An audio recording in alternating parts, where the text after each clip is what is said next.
Assalamualaikum warahmatullahi wabarakatuh. A'udzu billahi minasyaitonir rajim. Bismillahirrahmanirrahim. Alhamdulillahi rabbil alamin wassalatu wassalamu ala asyrafil anbiya'i wal mursalin sayyidina maulana Muhammad wa ala alihi wa ashabihi ajma'in. Subhanaka la ilma lana illa ma 'allamtana innaka antal alimul hakim. Wala haula wala quwwata illa billahil aliyyil azim. Kita mulakan majlis ilmu dengan bacaan Ummul Quran Al-Fatihah. A'udzu billahi minasyaitonir rajim. Bismillahirrahmanirrahim. Alhamdulillahirabbil alamin. Arrahmanir rahim. Maliki yaumiddin. Iyyaka na'budu wa iyyaka nasta'in. Ihdinas siratal mustaqim. صراط الذين أنعمت عليهم غير المغضوب عليهم ولا الضالين آمين. Alhamdulillah, semua alhamdulillah. Kita rapatkan rasa syukur setinggi-tingginya kehadrat Allah Subhanahu wa taala yang telah pun mengizinkan kita untuk bersama-sama lagi dalam majlis ilmu pada malam 15 Zulhijjah. Ya, hari ini 14 kan. Ya, malam ni dah 15 Zulhijjah. Ya, bermakna kita ada 2 minggu sahaja lagi. Sebab Zulhijjah ni kalau kita tengok kalender dia hanya 29 hari.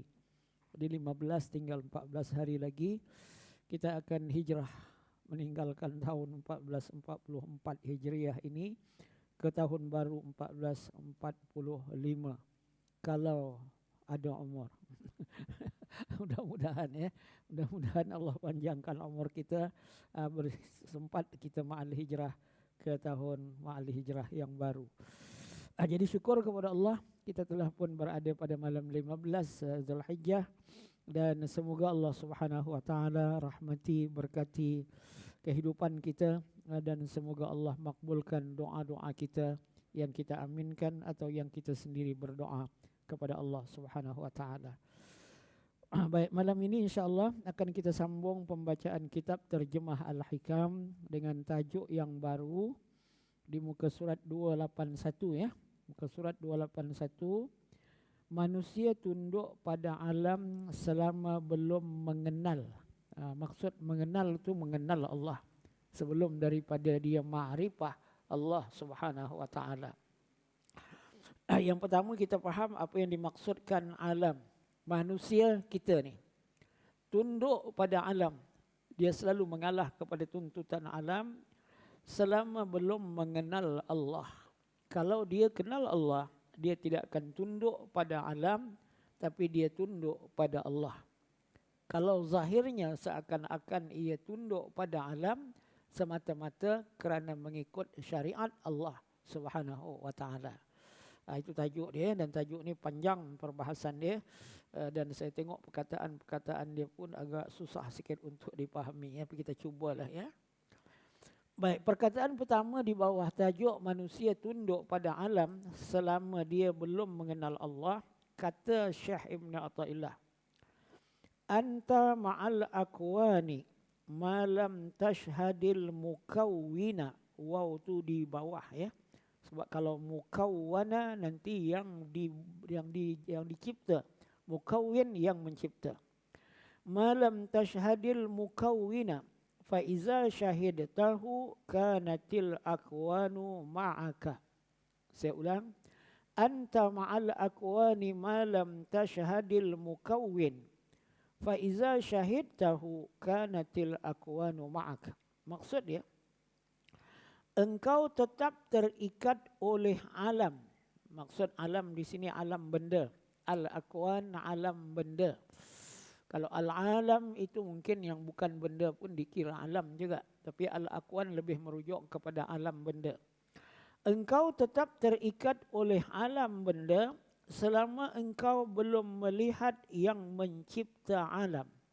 Malam tashahadil mukawwin. Al-akwan alam yang dicipta, al-mukawwin yang mencipta. Kamu tetap terikat oleh alam benda selama engkau belum melihat yang mencipta alam. Dia terjemah dengan melihat.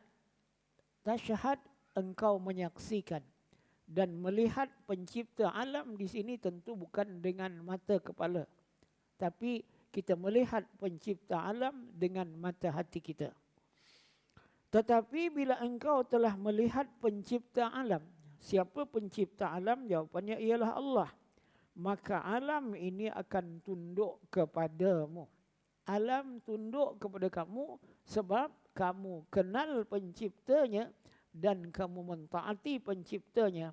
Akhirnya alam tunduk kepada kamu. Itu maksud perkataan itu. Baik, kita tengok huraian dia, mudah-mudahan semakin mendekat kepahaman kita. Selama masih ada hajat keperluan kepada alam benda. Kalau kita letakkan hajat keperluan yang hakiki, ya, hajat yang sebenar kepada alam benda, maka engkau tetap menjadi budak hamba atau jadi hamba itu. Maka engkau tetap menjadi budak hamba kebendaan. Engkau jadi hamba kepada kebendaan. Ya, saya ulang. Selama masih ada hajat keperluan kepada alam benda, maka selama itu engkau tetap menjadi budak atau hamba kebendaan. Kita berhajat kepada seseorang, maka tentu kita jadi hamba kepada orang itu sebab kita berhajat kepada dia. Ya. Dia kata, awak berhajat ya nak meminjam dari saya. Saya tidak akan beri pinjam kepada awak kecuali awak bekerja dengan saya selama 2 hari dulu. Kerana kita berhajat kepada orang itu, maka kita buatlah kerja yang diperintahkannya. Itu maksud dia. Selama masih ada hajat keperluan kepada alam benda, maka engkau tetap menjadi budak, yakni hamba kebendaan. Tetapi apabila engkau telah sedar bahawa benda ini tidak bergerak sendiri, yang kita berhajat pada orang supaya kita tolong, supaya dia tolong kita tadi, orang itu tidak bergerak sendiri. Bahkan tergantung pada penciptanya. Ya, yang kita sampai ke surau ini jangan kita ingat kita bergerak sendiri biqudratina, dengan semata-mata kuasa kita dan kehendak kita, tanpa kita kaitkan dengan kehendak Allah. Kita sampai ini dengan kudrat, dengan iradat yang zahirnya macam kita punya, tetapi ia pada hakikatnya adalah Allah yang menciptakannya. Ya. Bahkan bergantung kepada penciptanya. Maka ketika engkau sedar yang demikian, orang tu tak boleh tolong kita kecuali Allah izin dia tolong kita. Kita dah ingat Allah yang mencipta orang. Maka ketika engkau sedar yang demikian, engkau tidak berhajat lagi kepada alam benda itu pada hakikatnya, saya kata. Pada zahirnya, sebab kalau ikut syariah kita berhajat. Bila kita lapar, untuk hilangkan kelaparan itu, zahirnya kita berhajat kepada makanan. Tetapi apabila kita ingat makanan itu dicipta oleh Allah, makanan itu pada hakikatnya tidak mengenyangkan. Yang mengenyangkan ialah Allah Subhanahu wa taala. Obat itu pada hakikatnya tidak menyembuhkan. Yang menyembuhkan itu ialah Allah Subhanahu wa taala.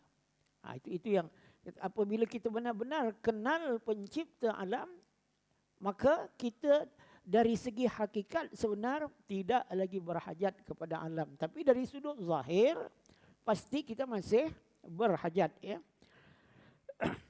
Tidak berhajat lagi kepada alam benda dan merasa kaya cukup dengan pencipta alam benda ini.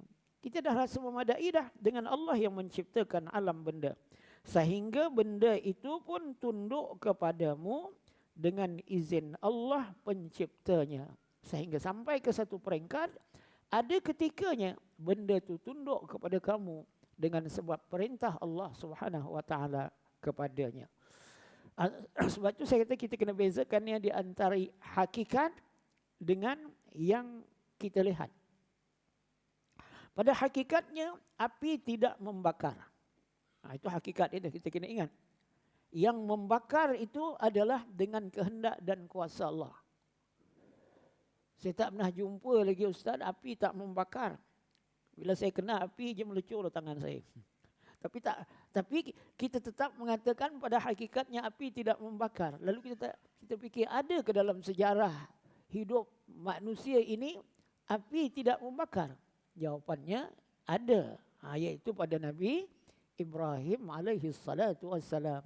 Itu contoh nyata bahawa api itu tidak membakar. Kerana maksud orang yang menyalakan api, kumpul kayu banyak-banyak, nyalakan api, ikat Nabi Ibrahim, campak Nabi Ibrahim ke tengah api itu, kerana dia yakin bila Nabi Ibrahim tercampak di tengah api, pasti Ibrahim akan mati terbakar. Itu yang diyakini oleh orang yang melakukannya. Tetapi pada hakikatnya api bukan membakar dengan kuasa yang ada padanya. Dia membakar dengan kuasa dan izin Allah Subhanahu wa taala. Bila Allah menghendaki, dia tidak boleh membakar, dengan Allah perintahkan kepada api itu. Ya nar, wahai api, kata Allah, kuni bardan, jadilah kamu sejuk, wassalaman ala Ibrahim, dan sejuk yang membawa keselamatan kepada Nabi Ibrahim. Api tak membakar. Ya, kemudian setelah dicampakkan Nabi Ibrahim ke tengah-tengah api itu, akhirnya unggun api itu padam, Nabi Ibrahim keluar dengan selamat. Pisau yang tajam bukan dia yang memutuskan. Yang taksir pada memutus itu ialah Allah Subhanahu wa taala dengan kudrat dan iradatnya. Asal saya kena pisau, ustaz luka. Termasuk waktu tolong orang buat korban tadi. Misalnya, contoh. Ya, tetapi kita tak sedar waktu kita potong lembu bawa korban itu, sebenarnya ibadat korban itu diwajibkan oleh Allah Subhanahu wa taala pada peristiwa yang sangat hebat, di mana Nabi Ibrahim menggunakan pisau yang tajam, tapi leher anaknya Ismail sedikit pun tidak luka, yang menunjukkan bahawa yang melukakan itu ialah Allah.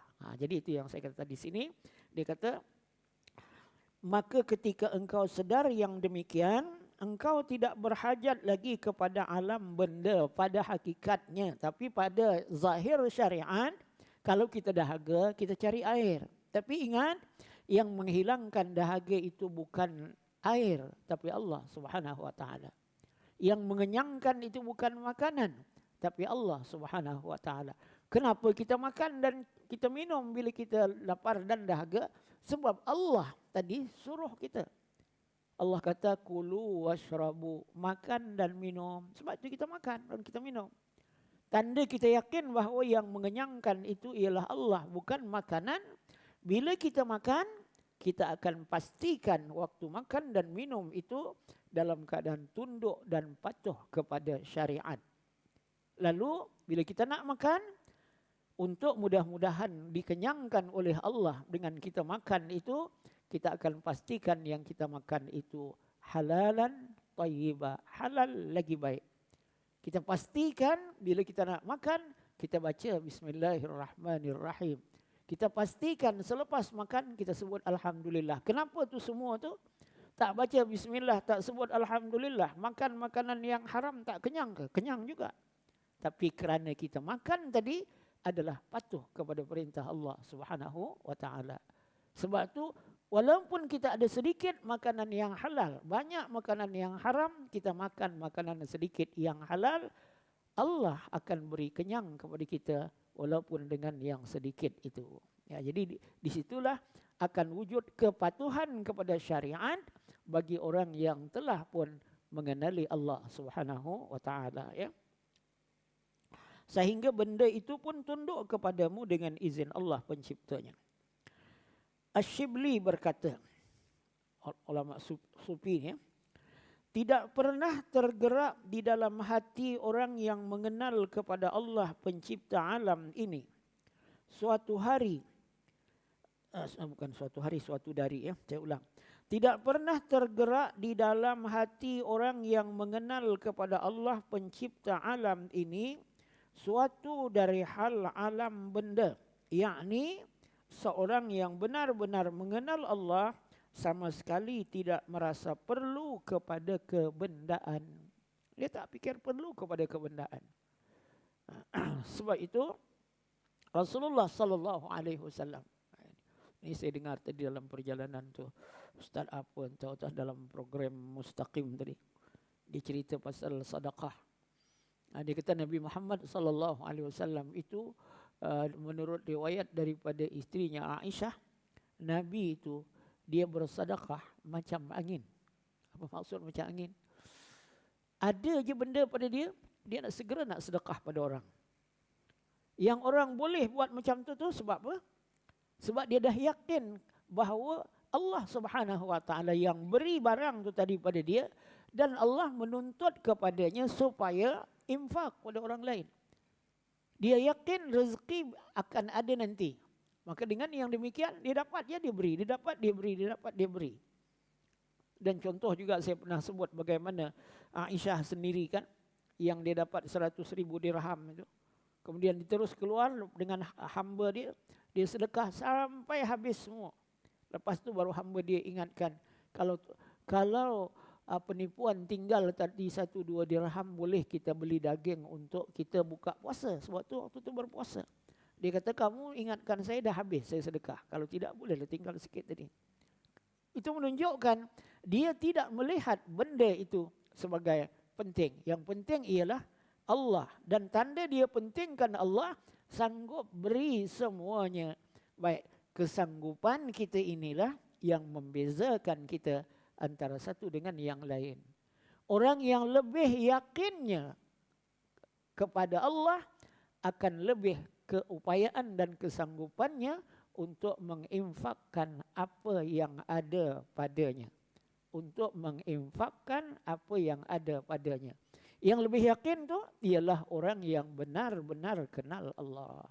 Jadi di sini kita masing-masing ya bolehlah untuk mengukur setakat mana perasaan keyakinan kita kepada pertolongan Allah, dan perasaan itu menggambarkan benar-benar tak kita kenal Allah Subhanahu Wa Taala. Kita tahu tapi kadang-kadang kita tidak yakin dengan apa yang kita tahu. Kita tahu salah satu sifat yang wajib bagi Allah Ar-Razzaq, yang memberi rezeki. Tetapi setakat mana keyakinan kita dalam menginfakkan harta yang ada pada kita, kerana kita yakin rezeki itu datang daripada Allah Subhanahu Wa Taala. Sebab tu saya ulang ni, Asy-Syibli berkata, tidak pernah tergerak dalam hati orang yang mengenal kepada Allah pencipta alam ini suatu dari hal alam benda. Dia tak fikir. Yakni seorang yang benar-benar mengenal Allah sama sekali tidak merasa perlu kepada kebendaan. Dia tak fikir perlu pun kepada kebendaan itu. Cuma macam tadilah saya kata, kalau tak perlu apa pasal Ustaz? Dia cari. Kalau tak perlu apa pasal dia cari? Jawapannya, kerana Allah suruh cari. Allah yang suruh cari. Allah kata kamu tidak memerlukan benda, yang kamu perlukan ialah aku. Tetapi Allah yang beritahu begitu, suruh kita cari rezeki. Mana dalil Allah suruh? Apabila kamu selesai sembahyang, bertebaranlah kamu di bumi ini dan carilah kurnia Allah.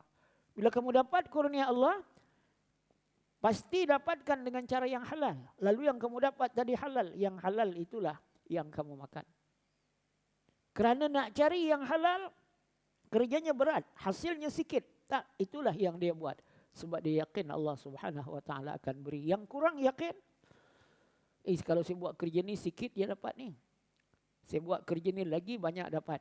Lalu dia mementingkan banyak sebab dia tidak yakin kepada pemberian dari Allah Subhanahu Wa Taala. Baik.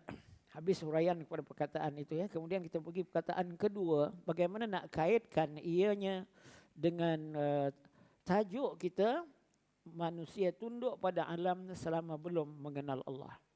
Perkataan kedua di bawah tajuk itu. La yalzamu min subutil khususiyah adamu wasfil bashariyah. Innama masalul khususiyati ka isyraqi syamsin nahar zaharat fil ufuqi wa laysat minhu. Taratan tusyriqu syumusu awsafihi ala dalili wujudika wa taratan yaqbidu zalika anka fayaruddaka ila hududika. Fannaharu laisa minka wa ilaika walakinnahu waridun alaika. Ini yang saya payah sikit nak faham ni. Tak apalah, kita cuba. Dia ada kaitan dengan tajuk tadi. Adanya sifat-sifat khususiyah. La yalzam min subutil khususiyah. Adanya sifat khususiyah. Apa maksud sifat khususiyah? Sifat kewalian. Orang tu jadi orang wali dan kewaliannya dizahirkan melalui sifat khususiyah. Tiba-tiba dia boleh berjalan di atas air misalnya. Itu sifat khususiyah. Adanya sifat khususiyah itu tidak melazimkan lenyapnya sifat-sifat manusia biasa dan umum. Kalau seorang itu dia telah pun menjadi wali Allah. Siapa dia wali Allah? Dia orang yang beriman dan sangat-sangat kuat melakukan amal saleh. Tak sangat bertakwa kepada Allah. Itulah wali Allah.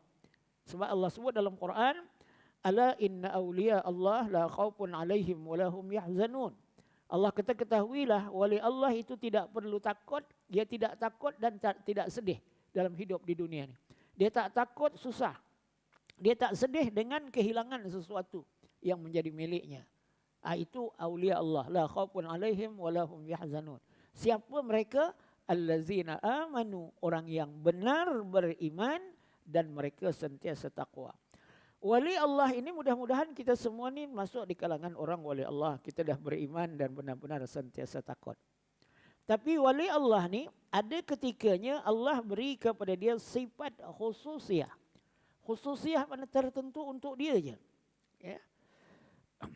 Kalau ada sifat khususiyah, tidak melazimkan lenyapnya sifat manusia biasa yang umum.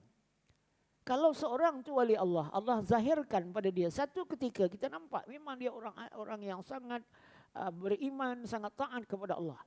Sampai satu ketika kita nampak dia nak menyeberang sungai. Jambatan tak ada, sampan tak ada. Kita nampak dia berjalan di atas air. Lalu kita kata dia orang wali tu. Itu karamat, nama dia, kemuliaan yang Allah beri pada dia. Tapi bukan semua orang dapat macam tu. Kalau berlaku perkara itu, adakah menghilangkan sifat manusia biasa pada orang itu? Jawapannya tidak. Sebab tu jangan kita kata, kalau kita jumpa wali Allah dekat mana sungai, dia lalu je, tak payah pakai jambatan, tak payah pakai bot dan sebagainya. Kerana sifat khususiyah kewalian itu datang pada waktu-waktu tertentu sahaja. Sama juga seperti saya katakan tadi, sifat pisau melukakan, pisau tajam, tapi tidak pada leher Nabi Ismail. Benda itu dia bukan berlaku selalu, ya.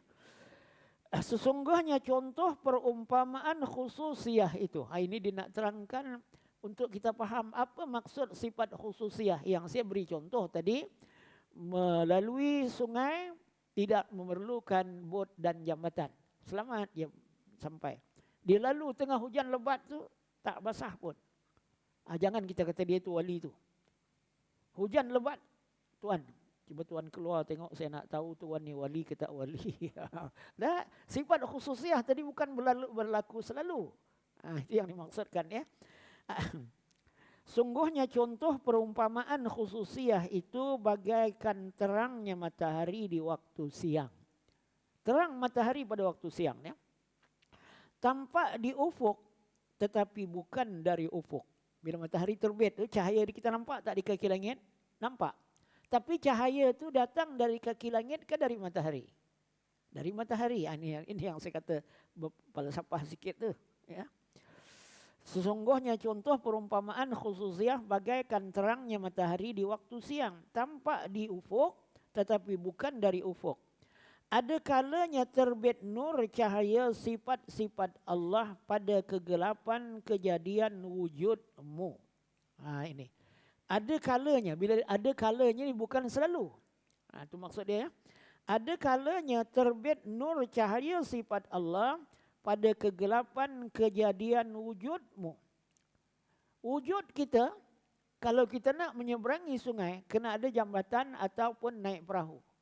Tapi ada kalanya zahir sifat Allah itu pada kegelapan kejadian wujudmu. Allah beri kepada kamu keupayaan untuk melepasi hal yang demikian. Tapi ini bukan selalu, ya, itu ada kalanya. Dan ada kalanya dicabut yang demikian daripadamu. Bila Allah tak beri keupayaan tu, kamu kalau nak menyeberang kena cari jambatan ataupun kena cari perahu. Maka kembali engkau ke batas asal kejadianmu. Bila Allah tarik sifat khususiah, baliklah kita kepada asal kejadian. Sebab itu Nabi Ismail, selepas daripada dia disembelih oleh ayahnya tak luka, bukan Nabi Ismail tak takut lagi dah pada pisau. Dia bukan kebal. Ismail itu bukan kebal, tapi tak berkesan pisau waktu itu dengan kehendak Allah Subhanahu wa taala. Ya, sebab itu Nabi Ibrahim tidaklah selepas dia dilempar oleh Namrud dan dia tak terbakar, selepas itu Nabi Ibrahim buat tak tahu jadi kat mana api dia redah dak. Sebab sifat khususiah datang pada waktu-waktu tertentu. Bila Allah cabut sifat khususiah, kembali engkau ke batas asal kejadianmu. Maka terang siang itu bukan daripadamu dan kepadamu. Siang itu terang bukan dari kita, bukan kepada kita, tetapi ia datang menjelang padamu. Terang tu dapat kepada kita, bukan dari kita. Sebab itu kita tidak boleh menahan siang itu sepanjang masa. Siang itu adalah dari Allah Subhanahu wa taala melalui matahari. Tapi biasa tak berlaku gelap walaupun waktu siang? Jawapannya biasa berlaku yang demikian apabila Allah Subhanahu wa taala menghendaki. Itu yang saya kata kaitan perkataan yang kedua ini, kerana dia sebut tadi bila kita benar-benar kenal Allah, kita tidak memerlukan kepada alam benda. Tapi tidak memerlukan itu bukan bermaksud hilang sifat biasa kita manusia. Kerana ada ketikanya Allah beri secara khusus pada orang tertentu pada waktu tertentu. Sebab itu karamat sama dengan mukjizat. Saya sebut sama tu jangan salah fahamlah. Sama dengan mukjizat dari sudut ianya adalah perkara luar biasa. Mukjizat pada Nabi dan Rasul, karamat pada orang yang beriman yang beramal saleh. Mukjizat bukan ikut suka Rasul. Kan kita tahu mukjizat Nabi Muhammad itu satu ketika air tak ada, keluar air dari celah jari Nabi. Ia berlaku pada ketika itu saja. Bukan setiap masa air tak ada jumpa Nabi, Nabi bawa tangan dia keluar air tak. Itu bukan macam tu ya. Bukan begitu. Karamat pun macam tu juga. Sebab tu bila kita lihat seorang wali Allah misalnya, saya katakan tadi dia boleh menyeberang sungai tanpa jambatan dan bot. Waktu itu Allah beri karamat. Bukan setiap kali dia boleh buat begitu. Ya? Baik, kita baca huraian dia. Panjang huraian. Sifat-sifat khususiah kewalian seperti kasyaf. Dia beri contoh sifat khususiah kewalian tu seperti kasyaf terhadap sesuatu hal. Kita orang Melayu selalu benar tu. Saya kalau boleh kasyaf, dia kata. Ya, saya ambil nombor tu pasti betul punya. Saya jadi jutawan. Sebab dia bayangkan kasyaf tu. Dia nak cari siapa tu syekh yang pandai kasyaf. Kasyaf itu maksudnya dia melihat sesuatu yang orang lain tak boleh lihat. Seperti mengetahui masa depan misalnya. Itu dipanggil kasyaf. Ya, kasyaf ni asalnya bahasa Arab.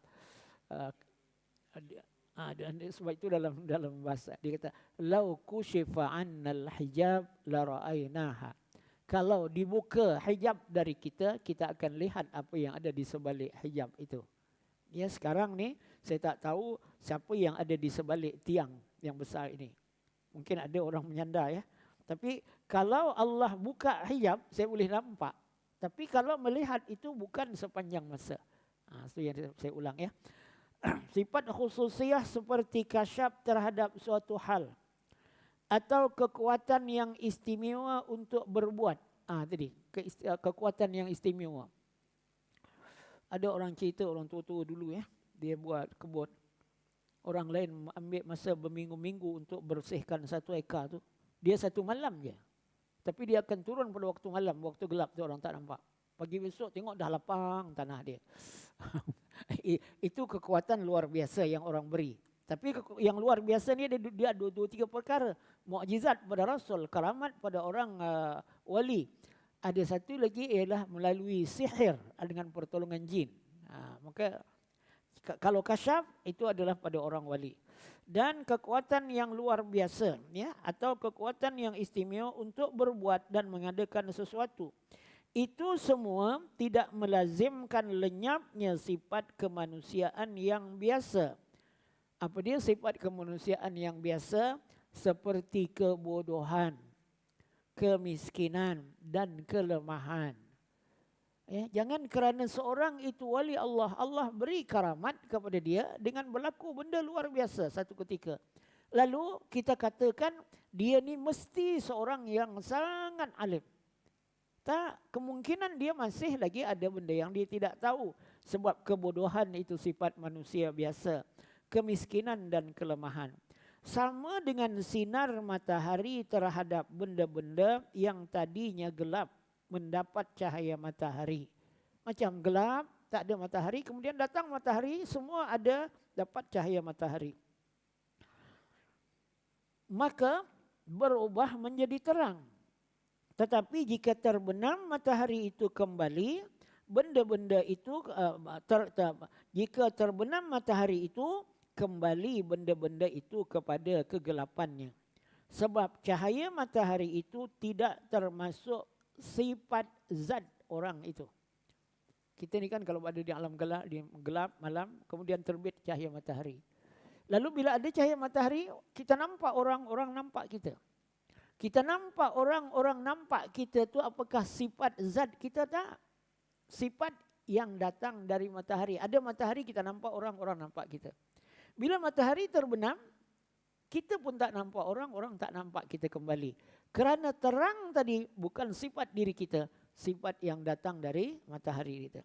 Maka apabila menerima nur tajalli, maka tampak keluar daripadanya sifat Allah yang menerangi zatnya itu. Jadi bila seseorang itu dapat keupayaan seperti kasyaf, kekuatan luar biasa, boleh menyeberang sungai tanpa jambatan dan naik perahu tadi, itu apabila Allah menzahirkan sifat kuasa Allah pada mana-mana diri hambanya.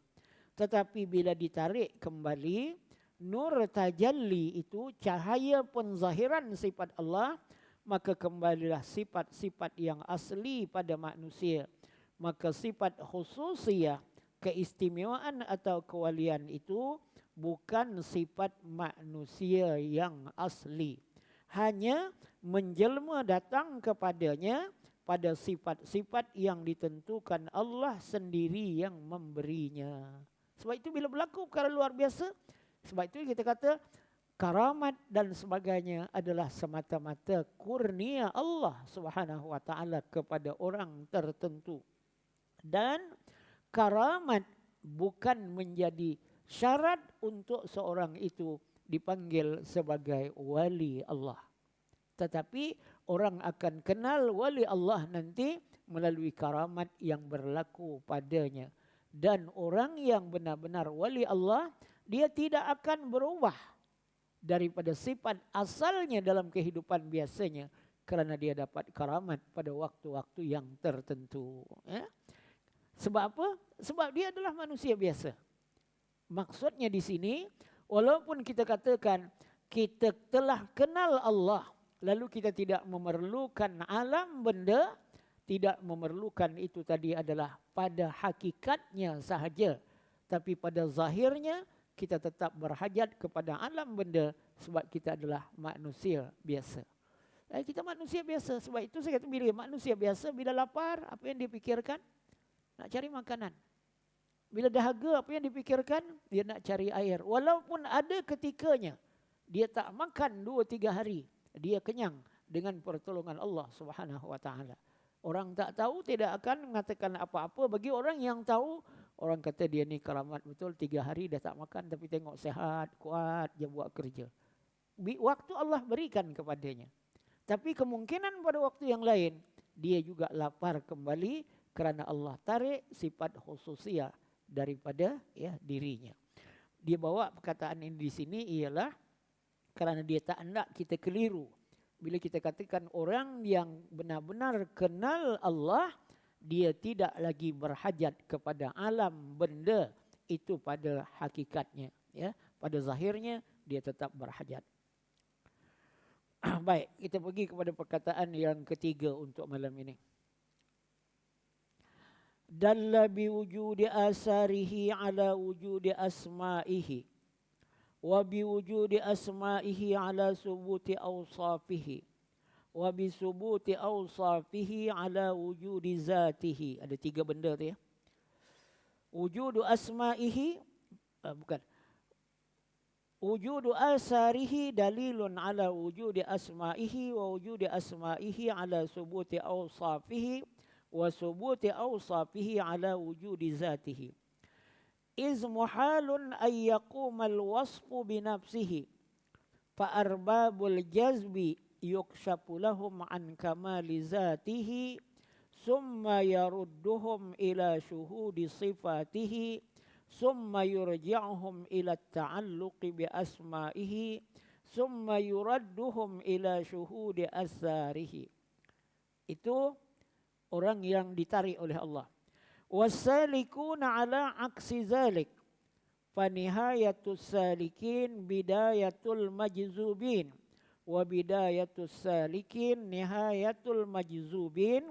Walakin la bima'nan wahid. Farubbama altaqaya fit tariq. Haza fi taraqihi wa haza fi tadallihi. Ini kalau baca sekali memang tak faham pun. Kita tengok terjemahan dia, panjang pula tu. Terbukti dengan adanya makhluk, yakni alam atas adanya nama-nama Allah. Adanya alam bukti kepada adanya nama-nama Allah. Nama Allah tu ada 99. Di antara nama Allah itu ialah Al-Wajid. Al-Wajid, Al-Majid itu kan nama Allah. Apa makna Al-Wajid? Yang mengadakan. Itu di antara nama Allah tu ya. Dia itu terbukti dengan adanya makhluk atas adanya nama Allah. Ada kita ni bukti Allah itu mengadakan. Itu sebab tu sebut Al-Wajid tu kan. Ya. Terbukti dengan adanya makhluk alam ini atas adanya nama Allah. Bila sebut nama Allah 99 nama. Dan dengan nama-nama itu atas adanya sifat. Bila ada nama adalah sifat Allah. Al-Wajid nama Allah. Sifat Allah ialah wujud. Itu ya. Wajid mengadakan. Bila dia mengadakan ada padanya sifat wujud ya, sifat ada. Dan dengan pastinya adanya sifat-sifat itu atas adanya zat Allah. Bila ada sifat, dia menunjukkan ada zat Allah. Sebab kita sekarang ni nak meyakinkan diri kita, ada tak sifat Allah? Ada tak zat Allah? Itu yang pertama. Jawapannya, ada sifat Allah dengan adanya nama-nama Allah. Saya ulang ya. Baik. Terbukti dengan adanya makhluk atas adanya nama Allah. Ada makhluk membuktikan adanya nama Allah. Untuk mudah faham saya kata tadi, satu daripada nama Allah Al-Wajidu, yang mengadakan. Macam mana kita yakin Allah mengadakan ni? Kita ni ada? Kita ada ni, tentu Allah yang mengadakannya. Sebab itu kalau tanya orang kafir, siapa yang buat kamu? Mereka jawab Allah. Siapa yang buat alam? Mereka jawab Allah. Tapi kalau tanya siapa yang buat patung tu, mungkin mereka jawab kami buat. Sebab ada mereka yang buat. Tapi bila ditanya siapa buat diri mereka, mereka tak kata ayah kami buat, datuk nenek. Mereka akan kata Allah. Itu sifat semula jadi yang Allah tanam ya. Baik, terbukti dengan adanya makhluk atas adanya nama Allah. Bila ada nama Allah, maka adalah sifat Allah. Sifat Allah ialah wujud. Sebab itu bila kita belajar ilmu tauhid, yang pertama ialah wujud. Kenapa kita kata Allah itu ada sifat wujud? Sebab namanya Wajid. Daripada perkataan Al-Qadiru, itu nama tu. Yang berkuasa. Kita dapati sifat qudrat. Ya. Bila ada sifat, mesti ada zat. Ini yang ketiga tu. Bila ada sifat, mesti ada zat. Kenapa? Kerana sifat tidak boleh berdiri sendiri tanpa ada zat. Saya selalu sebut. Ini kotak cermin mata. Apa sifat kotak cermin mata ni? Hitam. Hitam itu dia tak boleh berdiri sendiri kalau tak ada benda yang dia duduk. Hitam ada pada kotak cermin mata saya. Hitam ada pada baju dan songkok yang kamu pakai. Maknanya tiba-tiba kita jumpa warna, kita jumpa hitam. Dekat mana? Tak ada tempat apa-apa yang ada hitam je. Tak, akal takkan terima. Kerana bila ada sifat, mesti ada zat. Kita kata pemurahnya dia tu. Siapa? Dia tu. Pemurah semata-mata tanpa ada zat tak boleh. Itu akal menyatakan. Jadi kita kembali kepada, sebab tu saya kata ni kena lambat sikit. Sebab dia falsafah. Dengan adanya makhluk, ada nama Allah. Dengan ada nama Allah, ada sifat Allah. Dengan adanya sifat Allah, maka itu bukti adanya zat Allah.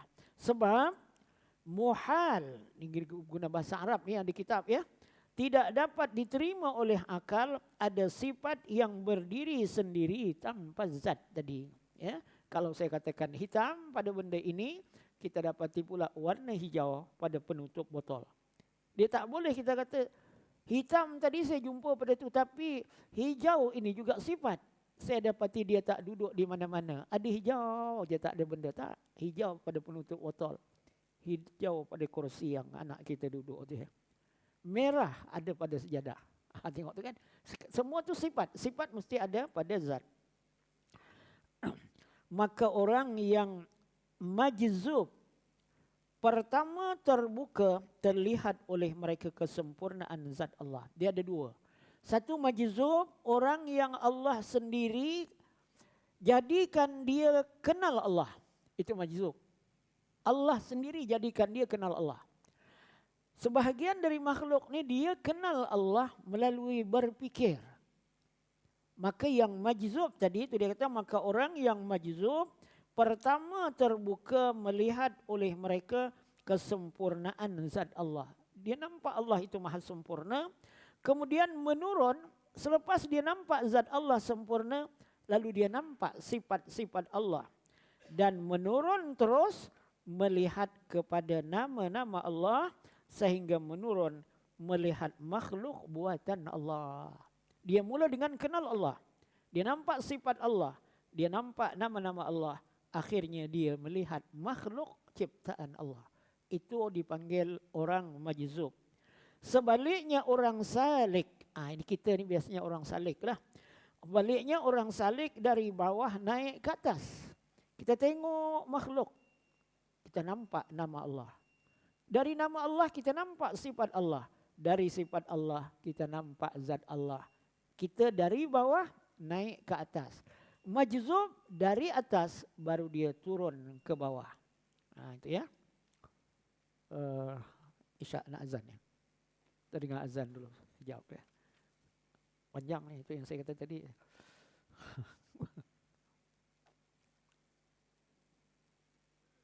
Tak ada ya?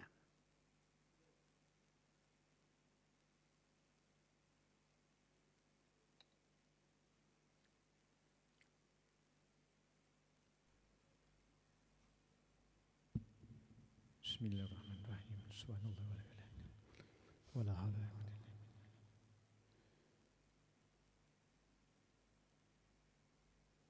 Allahu akbar, Allahu akbar.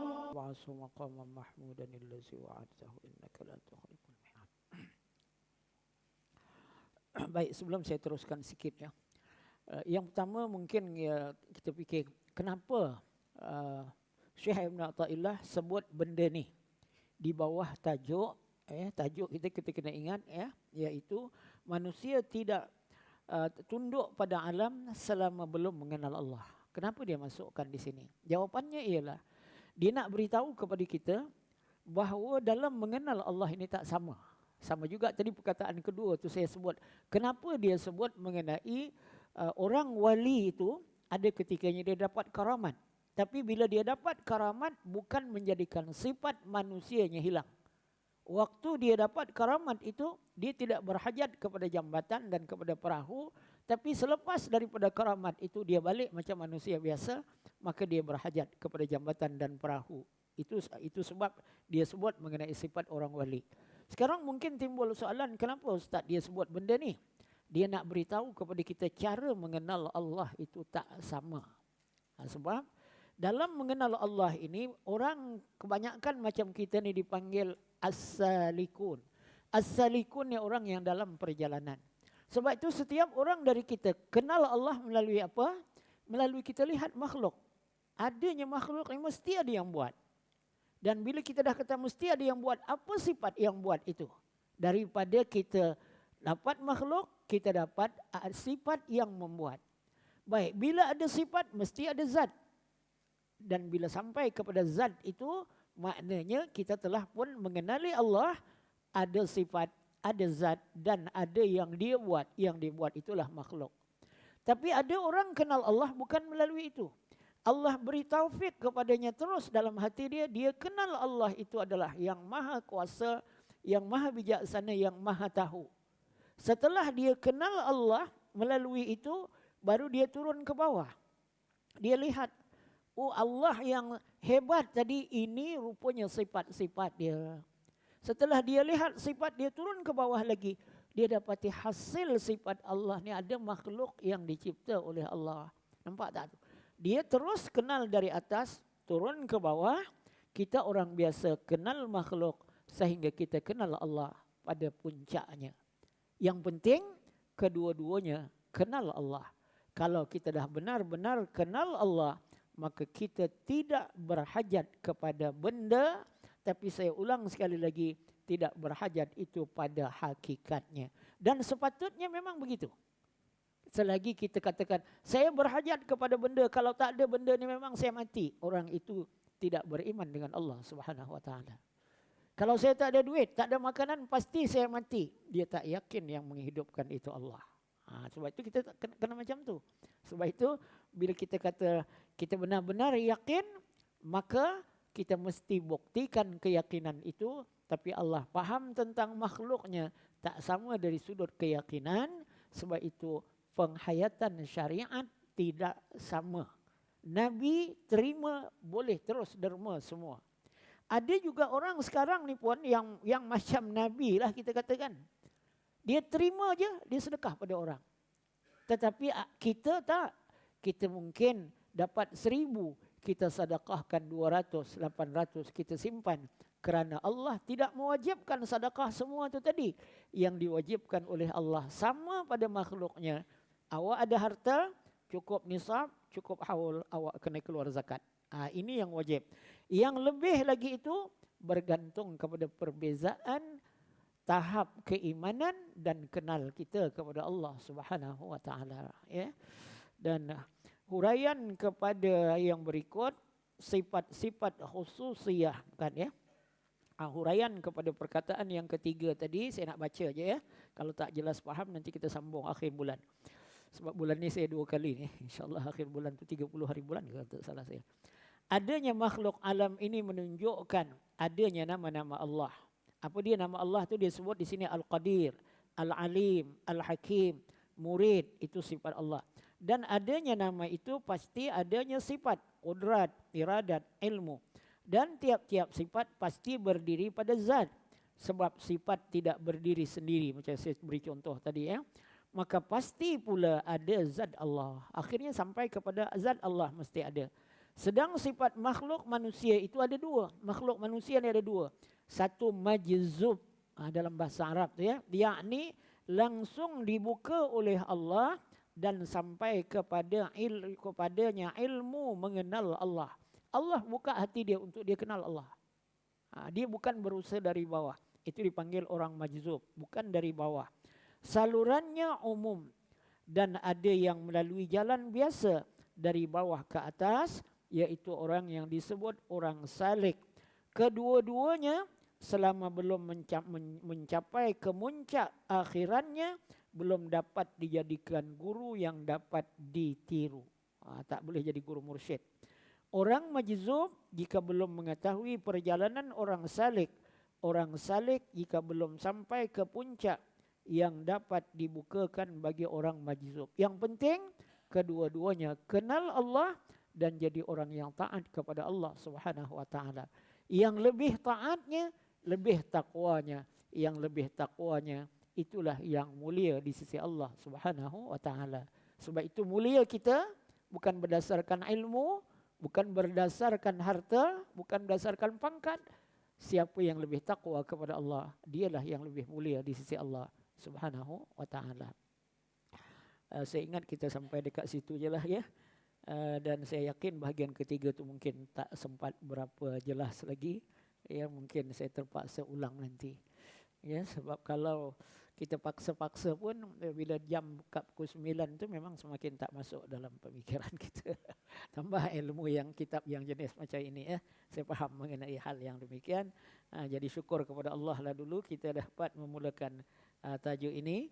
InsyaAllah mudah-mudahan kita sambung pada kuliah Maghrib 30 hari bulan ke 30 ya, pada 30 hari bulan. InsyaAllah ya, mudah-mudahan Allah izinkan kita untuk bersemu lagi. Tapi kalau 30 hari bulan tu nanti ada tahun 1445 tu, dah Muharram dah. InsyaAllah ya. Saya mohon maaflah salah silap, setakat itu yang terdaya oleh saya untuk memberikan kepahaman. Sama-sama kita akhiri majlis ilmu pada malam 15 Zulhijjah ini dengan tasbih dan suratul Asr. Subhanakallahumma wa bihamdika asyhadu an la ilaha illa anta astaghfiruka wa atubu ilaik. Bismillahirrahmanirrahim. Wal 'asri innal insana lafi khusr illa allazina amanu wa 'amilus solihat wa tawassaw bil haqq wa tawassaw bis sabr. Sadaqallahul azim wallahu a'lam. Wassalamualaikum warahmatullahi wabarakatuh.